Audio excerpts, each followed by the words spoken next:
Hello everyone, welcome to my channel Fun with Learning Dentistry.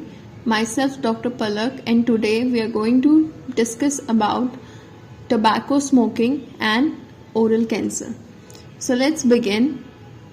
Firstly, tobacco products are the products made entirely or partly of leaf tobacco as raw material, which are intended to be smoked, sucked, chewed or snuffed.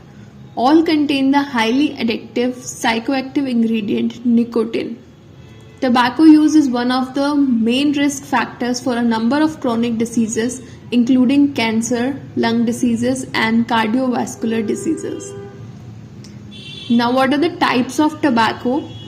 Cigarettes, bidis जो commonly हम देखते हैं हमारे आसपास surroundings में, pipe smoking, Kretek, smokeless tobacco, हुक्का और electric cigarettes. Now हमारा जो मेन कंसर्न है is what is the oral manifestation of tobacco use. तो डेंटल कंडीशन पे क्या इफेक्ट आता है इसका? टूथ आपका डिस्कलर हो जाता है, डेंटल केरीज हो सकती है and tooth abrasion due to smokeless tobacco और pipe smoking. Gingival condition, acute necrotizing ulcerative gingivitis ANUG, then halitosis, gingivitis and periodontitis, smokers melanosis. Mucosal conditions हो सकती हैं like burns and keratotic patches, hairy tongue, nicotinic stomatitis, smokeless tobacco keratosis, leukoplakia और erythroplakia. Various mucosal lesions caused by tobacco. Leukoplakia is one of them.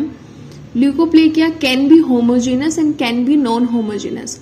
Homogeneous is raised plaque formation varying in size with irregular edges, and non-homogeneous जो होता है वो further divided into 3 parts: nodular or speckled, verrucous और ulcerated. Nodular में white patches on an erythematous base. Verrucous में verrucous proliferation raised above the mucous surface. Ulcerated, red area with white patches generally present at the periphery give the appearance of an ulceration. In this picture, you can appreciate homogeneous leukoplakia. It is the bright white and sharply defined border. So, homogeneous leukoplakia. Next is speckled leukoplakia, a poorly defined speckled leukoplakia on the cheek of an elderly female. Carcinoma was present at the first biopsy. So, nodular में आप इसमें देख सकते हैं कि white patches हैं on an erythematous base. Next is extensive proliferative verrucous leukoplakia of the mandibular gingiva. Verrucous proliferation raised above the mucous surface. A white patch that cannot be wiped off the mucosa usually affects men more than women 30 years or above. Most common site is buccal mucosa and commissures. Now, erythroplakia. Erythroplakia is also of two types: homogeneous or speckled form. Homogeneous, it affects buccal mucosa, soft palate, appears bright red, soft velvety lesion. Speckled form, usually it was red lesion. However, it often exhibits interspersed with white plaque. A red patch, like you can see in the figure, the red slightly nodular area of the right anterior floor of the mouth is a common presentation of this clinical entity. A red patch Asymptomatic lesion. Common sites are floor of the mouth, lateral surface of the tongue, and buccal mucosa. The surface is frequently velvety in texture. Nicotine palatinus of reverse smoker. As you can see in this picture, you can see keratosis, diffuse whitening of the entire palatal mucosa. Or you can see elevated nodules, often with central red dots. This is called nicotine palatinus. Characterized into keratosis, which is the diffuse whitening of the entire palatal mucosa. Excrescences 1 to 3 mm, elevated nodules, often with central red dots corresponding to the opening of palatal mucous glands. Patches, well-defined, elevate white plaques which could qualify for the clinical term of leukoplakia. Red areas, well-defined reddening of the palatal mucosa. Ulcerated areas, crater-like areas covered by fibrin. Non-pigmented areas, areas of palatal mucosa which are devoid of pigmentation. Then smokeless tobacco keratosis. As you can see in this picture, snuff pouch or smokeless tobacco keratosis is a white keratotic lesion. It has a translucent appearance rather than opaque whiteness. The microscopic appearance of tissue from a lesion does not reveal excessive keratinization, which is characteristic of leukoplakia. The lesion is located only in the areas of direct contact with snuff or chewed tobacco and is reversible when the affected patients stop the habit. So basically this one is reversible. और जो direct contact में आता है like tobacco एक जगह पे रख लिया जाता है और फिर उसको लॉन्ग टर्म तक यूज किया जाता है, तो जिस एरिया में उसको रखा जाता है वहां पे बेसिकली ये स्टार्ट होता है डेवलप होना इसी, और ये रिवर्सिबल है जैसे आप हैबिट को स्मोक करना छोड़ेंगे. Smokeless tobacco keratosis. Then oral submucous fibrosis is a pre-malignant condition characterized by slowly progressive chronic fibrotic disease of the oral cavity and oropharynx in which the oral mucosa loses its elasticity and develops fibrous bands which ultimately lead to difficulty in opening the mouth. Several etiological factors are suggested, but it is now accepted that OSMF is clearly caused by areca nut chewing.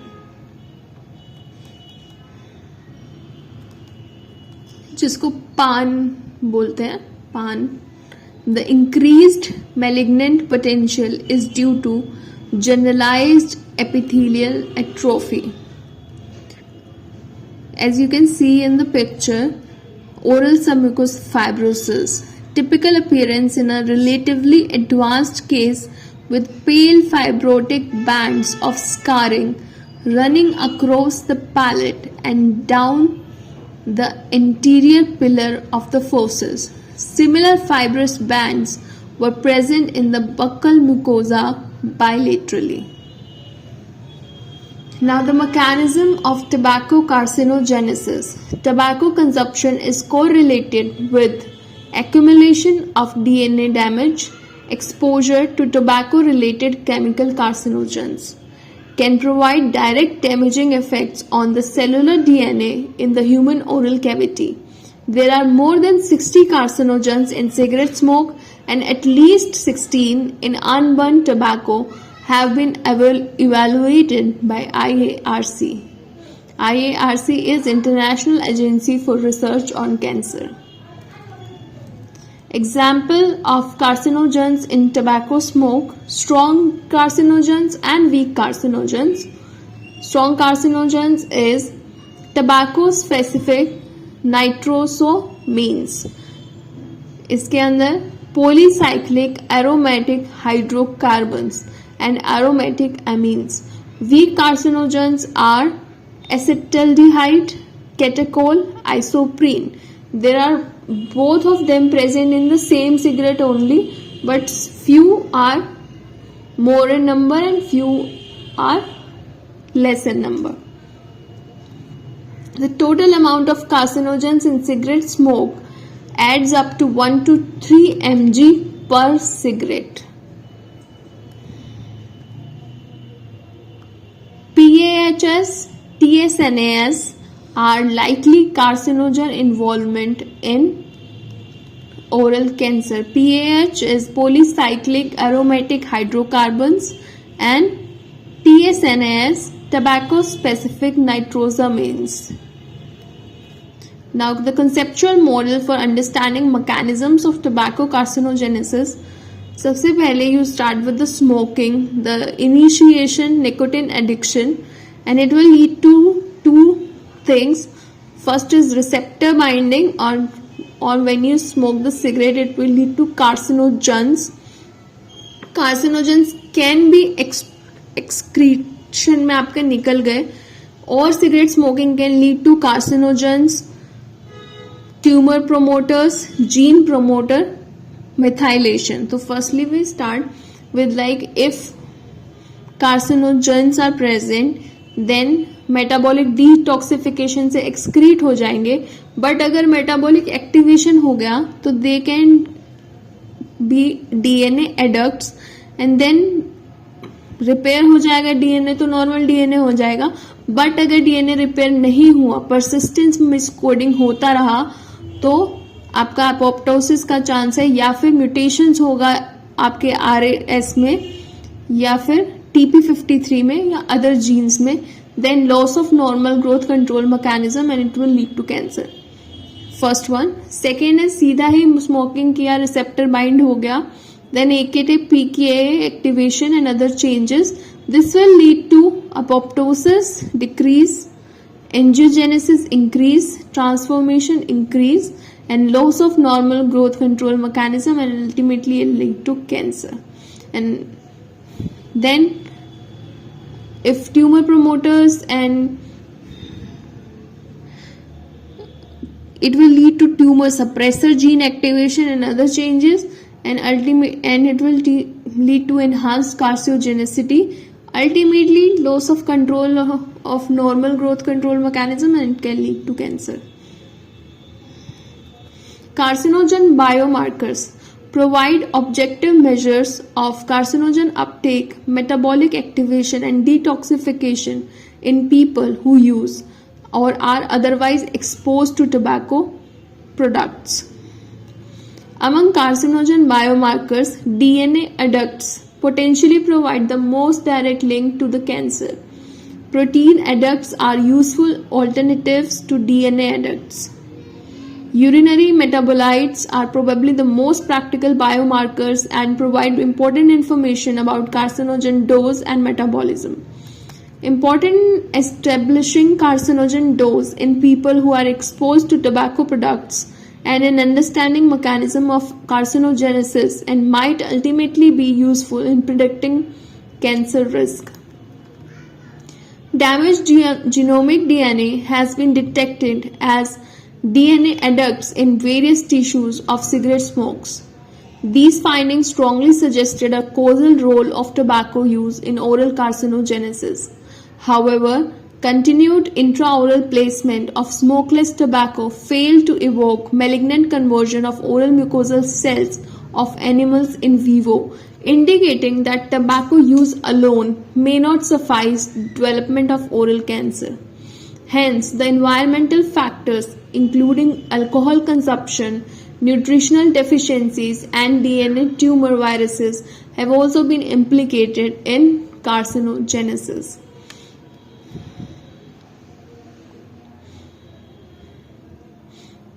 Tobacco smoking and oral cancer. Oral cancer is Any cancerous tissue growth located in the mouth may be primary or secondary lesion. Usually occurs in older past fifth decade. Common in men than female. Commonly involves the tissue of the lips, the tongue, floor of the mouth, cheek lining, gingiva or palate. Etiology: possible carcinogens, tobacco, alcohol, betel quid habit, sunlight, lip only. Infections: syphilis, candidiasis, viruses. These can be due to mucosal diseases, oral epithelial dysplasia, lichen planus, oral submucous fibrosis. It can be due to genetic disorder that is rare, dyskeratosis congenita, Fanconi's anemia. So tobacco use. Effect of tobacco on the mouth depend on the way it is used, and this varies in different countries. Westernized and Malaysia, cigarettes are more usually used than pipe smoking. India, southern USA, tobacco chewing or snuff dipping. Cigarette smoking. Smoking more than 40 or equal to 40 sticks a day significantly increase risk of oral cancer. No specific oral lesion related. Heavy smokers has patchy mucosal pigmentation. Pipe smoking likely to develop stomatitis nicotina of palate, a white patch with no malignant potential. Smokeless tobacco and betel quid. Carcinoma tends to arise at the site in the mouth where the tobacco is habitually held, often preceded by red or white lesions or dysplasia. Snuff tipping can cause extensive hyperkeratotic plaques, verrucous carcinoma or squamous cell carcinoma. Squamous cell carcinoma is the most common malignant neoplasm of the oral cavity, also called epidermoid carcinoma. The site of occurrence is lower lip, tongue, floor of the mouth, gingiva, palate, soft and hard, tonsil, upper lip, buccal mucosa, uvula. What are the clinical features? It is a deep-seated ulcerated mass extended into the adjacent tissue. Fungating ulcerated mass extended away from the adjacent tissues. Ulcer margins commonly elevated. Adjacent tissues commonly firm to palpation. Maybe residual leukoplakia or erythroplakia, continuous enlargement, more common in adult males. Positive cervical lymphadenopathy may be present. Local pain, referred pain and paresthesia, often to the lower lip. Then verrucous carcinoma, a diffuse, largely exophytic, superficial spreading, highly keratinized, warty form of well-differentiated squamous cell carcinoma that is unlikely to metastasize. It mostly involve gingiva, alveolar mucosa, buccal mucosa. Can also involve hard palate, floor of mouth. Tumors grow slowly, exhibit an exophytic papillary, warty pattern and tend to be diffusely distributed, as you can see in this picture. That's verrucous carcinoma for you. Next is spindle cell carcinoma, biphasic or monophasic neoplasm composed of squamous cell carcinoma and malignant spindle cell population, occurs primarily in male, often affects lower lip, lateral posture of tongue or alveolar ridge, less aggressive than other forms of poorly differentiated carcinoma, typically appear as a polypoid mass. It may resemble other forms of squamous cell carcinoma presenting as fungating nodular mass or an endophytic ulceration. Patient may complain hoarseness pain, burning sensation, dyspnea, dysphagia, loose teeth, swelling, or a non-healing ulcer. Basal cell carcinoma has tendency to originate within the base of the tongue, floor of the mouth, buccal mucosa, retromolar pad, and gingiva. Most basal cell carcinoma solitary, but often multiple in those occurring in Gorlin-Goltz syndrome. As you can see in the picture, it usually starts as a slighted elevated papule that slowly enlarges and eventually develops a central crusted ulcer with an elevated smooth rolled border.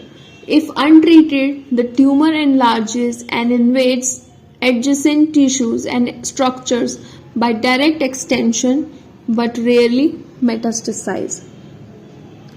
So this was all for today, and hope you learned something from this. And if you liked my video, please do share, like, and subscribe. I appreciate a lot your time. Thank you so much. And if you do want any topic to be covered, please do comment in the below comment section. Thank you so much. Goodbye.